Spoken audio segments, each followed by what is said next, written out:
telling y'all not to do it. Who did it? Nicholas, listen to me. Listen to me. Son, don't do that, son. Right now, this is very serious. Just want to go home. Seeing his parents urging him to confess, 16-year-old Nicholas Lindsey regressed to a childlike state. And yet, just a few hours before, he'd taken the life of Officer David Crawford in St. Petersburg, Florida. Watch how his parents and the detectives get Nicholas to confess to a terrifying shooting. On February 21st, 2011, 46-year-old David Crawford responded to a call about a suspicious person near Tropicana Field in St. Petersburg, Florida. It was a teen or young adult trying to break into people's homes, the caller said. They had seen him holding a brick and walking around their backyard. When he saw them looking at him, he jumped the fence. At around 10:30 that night, Officer Crawford arrived at the location of the caller. Before long, he spotted 16-year-old Nicholas Lindsey. But the problem was that Nicholas spotted the officer too, and he was not going to be arrested. So when David Crawford pulled out his notepad, Nicholas pulled out his firearm. He pointed at Officer Crawford and fired 5 times.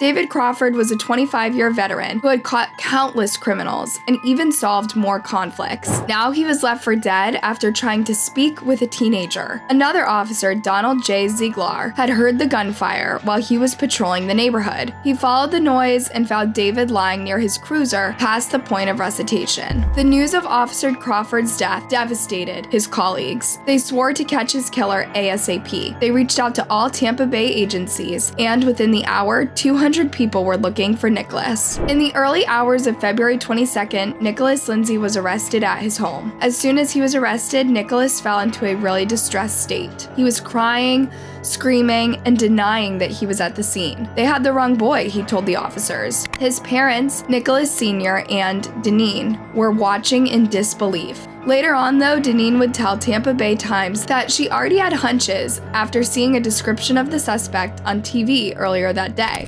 I told my son, man up and tell what happened. And he did that. And that's exactly what Deneen and Nicholas Sr. did when they accompanied Nicholas to the station that day. As he was 16 at the time, he was allowed to have his parents present throughout the interrogation. They would prove crucial in getting him to confess. Initially, Nicholas was refusing to admit he had even been at the scene that night. However, he was visibly distressed and embarrassed, emotions an innocent person might not show in such a context. Telling y'all not to do it. Who did it? Nicholas, listen to me. Listen to me. Son, don't do that, son. Right now, this is very serious. Nicholas was the couple's only child. They had been supportive to him throughout his entire life, and they had no idea what Nicholas was doing in his spare time. You see, during the day, Nicholas was a good student, praised by all his teachers. Nicholas's principal, Kevin Gordon, said that he always complied with authority. One of his teachers, Karen Morse, said, "The only grievance Kevin Gordon had with Nicholas was his tendency to skip school. He missed 40 days that school year, and he rarely had an explanation as to why. He was trying to talk Nicholas into coming to school every day, but he never expected him to behave this way outside class. Now his parents were dealing with the same shock. However, they knew that they had to stay strong and continue to support Nicholas. It's okay, son. It's okay, son. I know, baby. It's okay." If they started yelling at their son, accusing him of doing the unthinkable, Nicholas would have shut down completely. He was already scared to be inside of an interrogation room and terrified of the consequences of what he had done. So he needed his loving family to guide him to do the right thing. Son, it's gonna be okay, son. It's gonna be okay, son. I don't want you to go. This is what I want. I've been talking to you all day, right? Yeah. Okay, baby. Just tell us what happened. I don't know. Yes, you do. Yes, you do. But the more Nicholas's parents questioned him, the more he regressed into a childlike state, crying and grimacing like a boy much younger than 16. I don't know. What happened? I don't know. Tell us what I was not there. I'm telling you, I was not there. Those are your shoes. Okay? No, those are your shoes. Oh my. Deneen was explaining a simple thing the officers had told them. Nicholas's shoe was found at the scene and verified with its pair when he was arrested. In other words, there was evidence linking him to the crime. So even if he didn't confess, the prosecution would have something against him later on. It was in his best interest to speak up. We're right here. I was not Those are there. your shoes, Nicholas. Yeah. Those are your shoes. Stop. If you didn't do it, you was with somebody that did I it, did son. not do it. That I was not there. Yes, she was. I Yes, she would've was. got. Yes, she was. Clearly, Nicholas was not thinking straight. He was having a full-blown tantrum and did not realize he was not convincing. And if he was not convincing for his parents, how would he ever fool the officers? This is why at this point the detectives did not intervene. It was better for Nicholas Sr. and Deneen to bring their son to a state of calm before he spoke to the detectives. In this state, he would have just denied it over and over again, crying harder with each confrontation or accusation. I love you, Man, son. I'm telling y'all, I was What you doing. how your shoes get there, son? How did your shoes get there? Listen to me. These Please people got tell us, evidence. son. They got Listen to me. evidence, son. You got evidence. We can't save it, son. If you want to come home, you want to come home. Do you want to come home? Yes. You Tell need these to talk people to what they these need to people. know. What they Was need it to an know. I accident? told them, man, I was not there. After a few excruciating minutes, Nicholas's parents left the room, telling them that they loved him one more time. Instead of being grateful for his parents' unconditional support, Nicholas had a strong reaction. I love you with all my heart. But you hurt me. Yeah, man, nah, man, y'all ain't even trying to help me, man. I was not there. I was not there, man. I'm telling you, I was not there. Your They got shoes. your evidence. They got your clothes. Your shoes. Then, Deneen revealed another bit of crucial evidence. They got a video. They got a video, son. You It's a need to video, talk to these Whatever, people. man. I'm trying to tell y'all, man, I was not there, Okay. man. Y'all don't even care. The camera didn't capture the emotional moment as it was happening behind the door, but you can hear everyone talking at the same time, with Nicholas losing hope by the second. Damn, man. How your shoes get there, son? Come on, Tell your mama man. I how was your not shoes there. How do your I'm telling shoes you, get man. there? Come on, man. How do your shoes get there? I been let them shoes go, daddy. But what about the video? There's a video. There's a video. There is a video, There son. was a camera that caught the picture. And what? Notice how Nicholas's tone changed the minute he heard there was CCTV footage? You Of you. walking down the sidewalk and in the grass, cutting through somebody's grass. There's a video. No more lying, son. Tell No the more people lying, what son. You happened. got to. We son. right here. You got to tell us the It truth, does not son. matter. It does not matter. We here all the way. Nicholas Sr. let his son know that he would be taken to jail and charged with murder anyway. Only if he spoke did he stand a chance to clear his name, justify his actions, and hope for a lesser sentence. If he denied it, there was enough evidence to convict him anyway. They're gonna charge you, but that's why we're giving you. Watch what happens when a detective comes in the room. Fuck, man. And you would For not be real, coming no, I was home. not there. Well, I'm done. Damn, I was not there. Baby, I'm done. For real, man. I swear to God. We trying to help you. It's safe to wonder at this point, why was Nicholas so scared of officers? His reaction to just seeing the detective enter the room is over the top to say the least. It's normal for suspects to be on edge when interrogated, whether they're guilty or innocent. The possibility of jail lingers in everybody's mind when put in small windowless interrogation rooms. Some suspects have also had several run-ins with the law before and they're extra apprehensive. But Nicholas had no criminal record. Even his school record was good. His family and neighbors knew him as a well-behaved boy with plans to finish high school and enroll in university somewhere. At first, I didn't believe it. I had called some friends to confirm it. I was shocked because it's not something that you would expect for him to do. His decision to unalive Officer Crawford simply for seeing him went hand in hand with his reaction in the interrogation room. But it didn't make sense considering what everyone knew about Nicholas. He was a good kid, quiet, didn't mess with nobody. I never known him to be violent.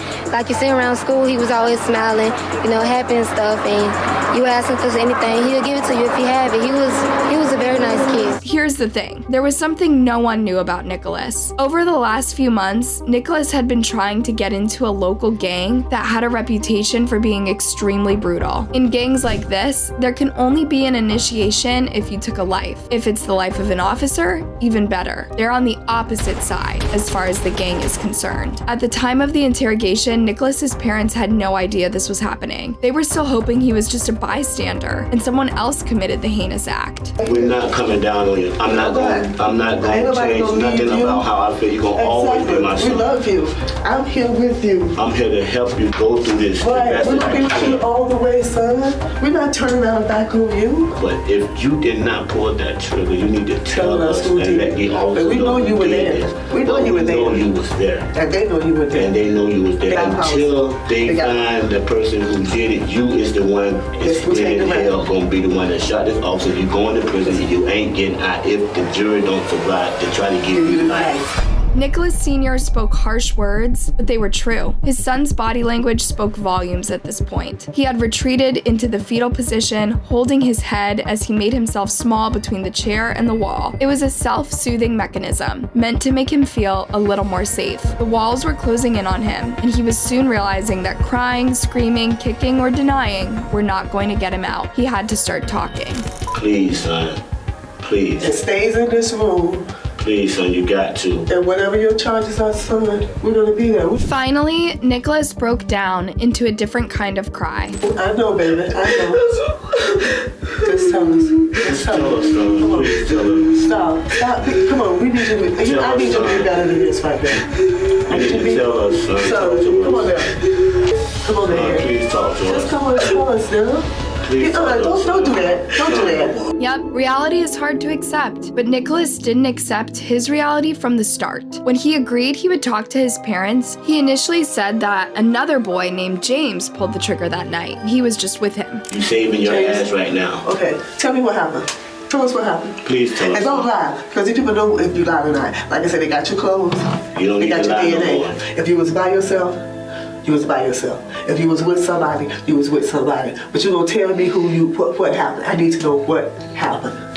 Life is over. No, it's No, not. life ain't over. It's not over. It will be if you don't tell us what That's what I'm happened. saying. Many killers sulk and despair, not over unaliving an innocent person, but about losing their freedom. It's the heartbreaking reality. A human being needs to be particularly self-centered to even consider taking another life. Deneen pointed this out to her son. Not worried about what's gonna happen. You didn't think about what was Tell gonna happen us when you was what doing happened. it. That's fine. Let us worry about Let that. us worry about what's gonna happen. Finally, Nicholas made a whispered confession. He spoke so low that the recording couldn't clearly catch what he said. Nicholas told his parents that on February 21st, he got picked up by his pal James and they went for a drive around the neighborhood. Then, while he was looking through the mirror at a parked patrol car, James fired at it, hitting the officer. Then, they fled the scene. But his parents saw right through this story. James did not exist. Don't make up nobody. Don't make up no false. names. Don't get no False false names. names. When Nicholas finally decided he would be truthful, something else was revealed as his mother hugged him. She was pregnant with another son. Nicholas broke down, realizing he wouldn't meet his little brother. I don't want to be my brother. Really? Is he still here? Thank you. Son, I'm so proud of you. Nicholas Sr. told Jr. that he was proud of him for deciding to confess, but now the detective had to enter for the confession to be official. Nicholas Jr. told the same story to the detectives. James picked him up that night with the plan to steal cars. Steal cars or break into cars? Still. Okay. You drive them, right? Yeah. You got, which one did you get into? That white man. The white Neon. That's when the police car goes by? No. One of them parked. Parked right by the store? Yeah. In his new story, Nicholas said Officer Crawford asked the boys to exit the car and put their hands up when James decided to fire at him. But some of the details weren't adding up, especially the James part, and the part where David Crawford urged them to put their hands up. So the detective confronted Nicholas with a serious piece of information. They had spoken to his uncle and cousin, whom Nicholas had confessed to earlier. Dude, we talked to some folks. I told my cousin. Who's that? I didn't tell him that the other person did it. I wonder why. What'd you tell him? When I walked in, I was like, bro, an officer got shot, bro, and I was there. It was like, you lying. So I just left it at that. The minute Nicholas heard his mom comment something in the background, he started crying again. I wish this would never happen. I wouldn't be able to go through this. Why? Why did it happen? That's the question. Why did it happen? Time for the final truth bomb. There's a witness that saw this happen. Okay. That saw everything that happened. Okay. There's only one person there with the officer. So with your parents here, we'd appreciate the whole truth. Nicholas shut down for minutes on end. 4 adults spoke to him while he sat there in shock. He did not think there would be a witness to testify to him as the only shooter. When he did speak, he had this to say. Just want to go home. 2 minutes and several pleas later, Nicholas Jr. finally spoke. Alright. Everything I told you that happened is true, but You can cancel Jabar's side of it. Okay. Nicholas was trying to bust a car when David Crawford saw him. Stop. I stopped. I was already scared because I seen him coming. I was scared because I had the gun on it. I didn't want to go to jail. It was Nicholas's first night out with a weapon on him. He'd spent $140 on it. It was going to be his way into the gang. He had to do something criminal to prove himself, but he only planned to steal a car. In the skittish state he was in, the minute he was approached by an officer, he aimed and fired. I was really scared. So what happened? Tell us what happened. Nicholas Lindsey cried more than your average suspect inside the interrogation room, but within half an hour, he managed to confess and express remorse that seemed genuine. I'm so sorry, y'all. Y'all, officer. Let me ask you this. Oh, Daddy, I'm sorry.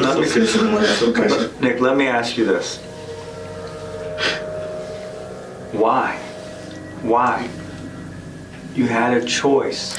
Cause when I pointed out, he already went to reach him. The officer reached for his notepad, but Nicholas thought something else was about to go down. In a panic, he shot until his firearm was empty.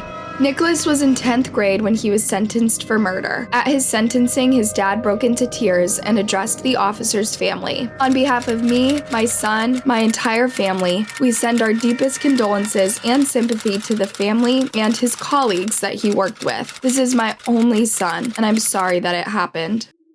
Nicholas Lindsey was sentenced to life in prison without the possibility of parole. It's a tough verdict that had him break down once more. Since then, Nicholas Jr. has tried to appeal his sentence twice, using changes in the laws around sentencing minors. Both times, his appeals were rejected. The convicted cop killer's former neighbor reacted to the judges handing down a second life sentence, but Nicholas Lindsey showed little interest in the hearing. Nicholas's defense team argued that since the incident, Nicholas has passed his GEDs and shown good behavior. The prosecution, however, pointed to a pretty long list of violent incidents and contraband that Nicholas was involved in while in prison. So, the judge concluded that there is no way to tell that his violent behavior will stop. In one last strange moment, Nicholas was seen smiling as the judge passed on his sentence. After the hearing, David Crawford's daughter, Amanda, spoke. Justice was served, and I'm glad it's over, and it just kind of proves to me that he's an animal as he sat there smiling. For her, Nicholas's smile was definitive proof that he had no remorse for what he did. What do you think is going on through Nicholas's mind about that night? Did he show remorse during the interrogation? And what was that smile about? Let me know in a comment, and before you leave, make sure you like and subscribe. See you next time.